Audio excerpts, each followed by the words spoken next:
মামারে আদর করো, আদর করো মামারে, আদর করো, আদর করো, আদর করো। মামাকে একটা হামি দাও।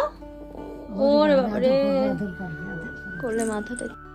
এইদিকে দেখো কাণ্ড এনাদের দুজনের। মামা আর ভাগ্নে যখনই এক জায়গায় হবে তখন এদেরকে আর পাইগে।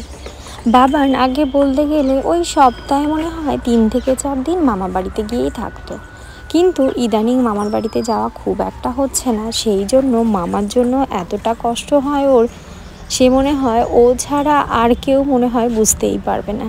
যাই হোক, সেদিন রাত্রেবেলায় গিয়ে বেশিক্ষণ ছিলাম না, তারপর পরই চলে এসেছিলাম। আর এটা হলো তার পরের দিনের ভিডিও। সকালবেলার দিকেই স্নান করেছি, যেহেতু চুলটা ভেজা রয়েছে, ওই জন্য ভাবলাম না রোদ্দুরে গিয়ে আগে একটু চা খাই।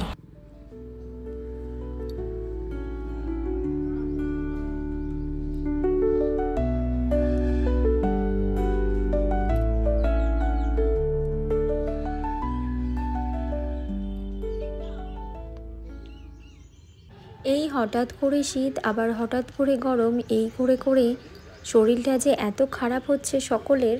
এই যেমনই বাবানেরই ওয়েদার চেঞ্জের জন্য এতটা শরীর খারাপ হয়েছে, সারাটা দিনই ঘ্যান ঘ্যান করছে। ওই জন্য রাত্রেবেলাও তো প্রায়শই কান্না করছিল, ওই জন্য উঠতেও আজকে অনেকটাই দেরি হয়ে গিয়েছে। ওই জন্য আমি ভাবলাম ও ঘুম থেকে ওঠার আগেই আমি চা বিস্কুটটা খেয়ে নিই। এই দেখো বলতে বলতে আমার পাপানটা উঠেও গেছে। শরীরটা যেহেতু একদমই ভালো না, সকালবেলা উঠে ভারী খাবার একদমই খেতে চায় না। যেহেতু আগে ওর অভ্যাস ছিল সকালবেলায় উঠে দুধ খাওয়া, কিন্তু এখন যেহেতু 2 বছর হয়ে গিয়েছে ফর্মুলা মিল্কটা দিচ্ছি না, মানে ডক্টরই বারণ করে দিয়েছে। আর ওই আগের অভ্যাসটা রয়ে গিয়েছে, সকালবেলা দিকে ভারী খাবার খায় না, ওই জন্য একটু জল বিস্কুট খাইয়ে দিলাম। আর এদিকে বাবানের ভাতটা রান্না হয়ে গিয়েছে, প্রেসারে ডাল বসিয়েছি, আর এইদিকে কি একটা রান্না করছিলাম, যাই হোক ভুলে গিয়েছি। ও বাবানের মাছের তরকারি।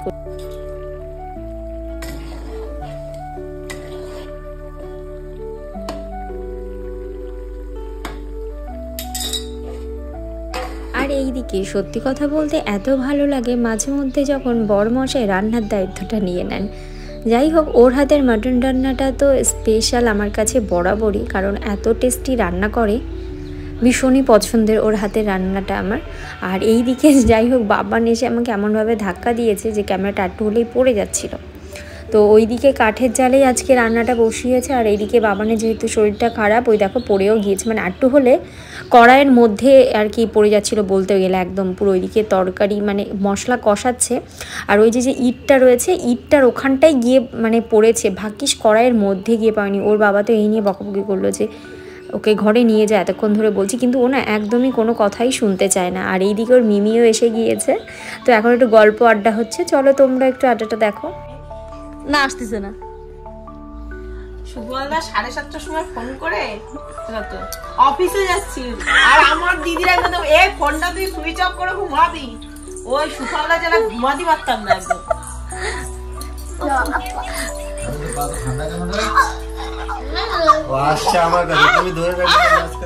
দেখতে যা মেশোর কাছে যা।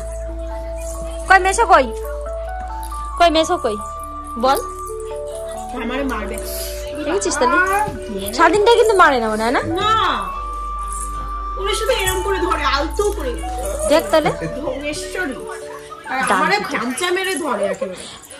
বাবা কাকারে চোখ খুঁজবি না কিন্তু, খালি মারামারি।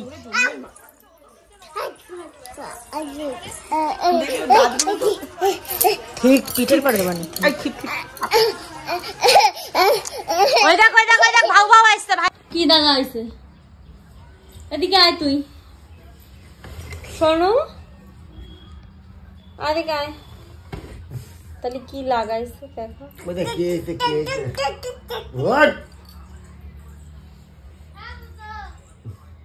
কাকা কি করছে দেখ তো, কাকা কি করছে। ওই আর বাবার ইয়ে গলার উপরে দাঁড়ায় কাকা, তুই কি বাবারে শিব বানাইছিস আর তুই কালী হয়েছিস? কাকা ঠাকা তো সবাই তুই বের করে দিছিস, কাকা ঠাকা সবাই তুই বের করে দিছিস, কাকা তো তুই বের করে দিছিস। কাকা এখন নকশা করতিস, পিঠের উপরে দাঁড়া বাবা, দাঁড়া পিঠের পরে দাঁড়া। তা তুমি যদি ওরম করে চিত হয়ে শুয়ে থাকো চান্স দিল কোথায়? একা ডাকছে না কা?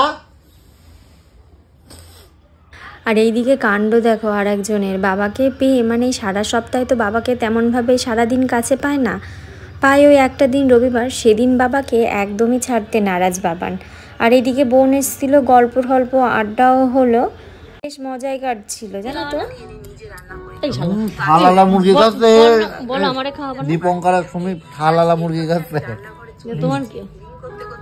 আর এদিকে সন্ধ্যাবেলা আমার ননদ এসে চা করে দিয়ে গেল, ওর হাতের চাটা বেশ ভালো লাগে আমার খেতে, হালকা লিকার দেয় আর আমার পুরো একদম বলতে পারো আমার মন মতন হয়। আর এইদিকে ওর মুখটা দেখে আমারই এত কষ্ট লাগছে, মানে চোখ মুখ পুরো টেনে গিয়েছে বাবানের একদম। আর সেই বোন গল্প করছিল সেই আগের গল্প পুরনো, মানে ওর বাবা অফিসে যাওয়ার আগে আমাকে কল করতো, ওই 7টা সাড়ে 7টা নাগাদ যেত ট্রেন ধরে, তো তখন গিয়ে ফোন করতো। আর শীতকালের বেলায় আমার বোন যে এত রাগা রিয়ে যেত, সুফলদাকে বলবি সকালবেলায় যেন ফোন না করে, তুই ফোন সুইচ অফ করে রাখবি, মানে একটা সেই কথা মনে পড়লে না এখনও মাঝে মাঝে হাসি পায়। আর গতকাল দেখছিলাম আমাদের সেই পুরনো চ্যাট, সেই চ্যাটগুলো দেখে ভাবছি যে বাবা আমরাও এরকম কথা বলতাম, মানে কোনো কথা নেই বার্তা নেই, তার মধ্যে ঝগড়াঝাটি শুরু হয়ে গেল, ব্লক হয়ে গেল, মানে সেই চ্যাটগুলো দেখে মনে পড়ছে যা কতটা মানে খামখেয়ালি মতন ছিলাম, আর সেই মানুষটার সাথে এখন আমাকে সারাক্ষণ থাকতে হচ্ছে।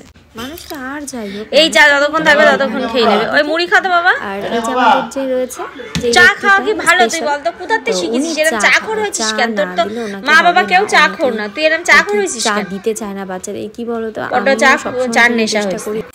হবে না কেন? বাবা যেরকম হয় বাচ্চা কাচ্চা তো সেই রকমই হবে, যেরকম বাবা সেরকম, যে বাবা যেরকম চা খাই যাচ্ছে। এই আর না যাবে না, আমি তো মনের গুলো চা আমার মুখেই তুলতে চাই। সেদিনকে যে আমার এত পরিমাণ রাগ হয়ে গিয়েছে, আর রাগ মানে বলতে পারো মানে এতটাই খারাপ লাগছে, মানে সত্যি কথা বলতে মাঝে মধ্যে না নিজের প্রতি মনে হয় নিজের অভিযোগ হয়, সত্যি মনে হয় আমি আমার বাবানটাকে ঠিক করে রাখতে পারি না, তাই জন্য হয়তো এত কান্নাকাটি এত কি করে। অনেক কষ্টে ওর বাবা ওকে একটু সামলেছে, সারাটা দিন তো আমি বিশ্রামই পাইনি। কাল রান্নার দায়িত্ব খুব একটা ছিল না, ওই ঘরে টুকিটাকি রান্নাগুলো ছিল, আর বাইরে মাটনটা রান্না তো ওর বাবাই করেছে, কিন্তু তারপরে বাড়ি ঘর মোছা ধোয়া বাসন মাজা সমস্ত কিছু করে আমি দুপুরবেলা একটু রেস্ট নিতে পারিনি। তার মধ্যে বাবানের এই কান্নাকাটি শুরু হয়ে গিয়েছে, মানে এতটাই কান্না করছে যে কোনো মতে ওকে থামাতে পারছি না। আমরা গিয়েছিলাম ওকে একটু ঝাড়াতে, ওখান থেকে ও বাড়ি আসবে না, মানে ওকে আরও ঘুরতে নিয়ে যেতে হবে, মানে এমন অবস্থা হয়েছে তাই ভাবো। যাই হোক ওর বাবা একটু অনেক কষ্টে শান্ত করিয়েছে, আর এখন উনি একটু খেলাধুলা করছে, খাটের মধ্যে থেকে যাবতীয় জিনিস সব বার করেছিল সেইগুলো আবার রেখে দিয়েছি, আর এখন একটুখানি বসে রয়েছি, মানে আর সত্যি কথা মানে আর শরীর চলছে না। যাই হোক আজকে ভিডিওটা এখানে এন্ড